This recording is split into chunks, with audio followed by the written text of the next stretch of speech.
नरक चौदस की कहानी। प्राचीन समय की बात है। रंतिदेव नामक का एक राजा था। वह पहले जन्म में बहुत धर्मात्मा एवं दानी था।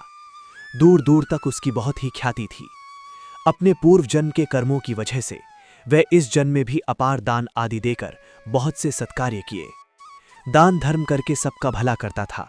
जरूरतमंदों को कभी भी निराश नहीं होने देता था। कुछ समय पश्चात राजा बूढ़ा हो गया। उनके अंत समय में यमराज के दूत लेने आए। राजा को देखकर डराकर घूरते हुए कहा, राजन, राजन, तुम्हारा समय समाप्त हो गया। अब तुम नरक में चलो, तुम्हें वही चलना पड़ेगा। राजा ने सोचा भी नहीं था कि उसे नरक जाना पड़ेगा। राजा ने घबराकर यमदूतों से नरक ले जाने का कारण पूछा और कहा कि मैंने तो आजीवन दान धर्म किए, सत्कर्म किए। तो यम के दूतों ने कहा, राजा, आपने जो दान धर्म किए वो तो दुनिया जानती है, किंतु आपके पाप कर्म केवल भगवान और धर्मराज ही जानते हैं।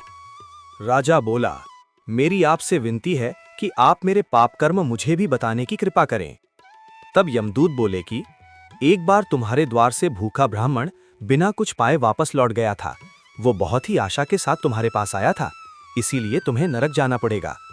राजा ने विनती की और कहा, मुझे इस बात का ज्ञान नहीं था, मुझसे बहुत बड़ी भूल हो गई। कृपा करके मेरी आयु 1 वर्ष बढ़ा दीजिए ताकि मैं भूल सुधार सकूं। यमदूतों ने बिना सोचे समझे हां कर दी और राजा की आयु 1 वर्ष बढ़ा दी। यमदूत चले गए। राजा ने ऋषि मुनियों के पास जाकर पाप मुक्ति के उपाय पूछे।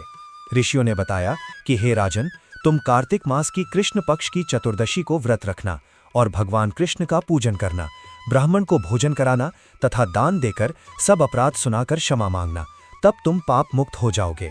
कार्तिक मास की कृष्ण पक्ष की चतुर्दशी आने पर राजा ने नियम पूर्वक व्रत रखा और श्रद्धा पूर्वक ब्राह्मण को भोजन कराया। अंत में राजा को विष्णु लोक की प्राप्ति हुई।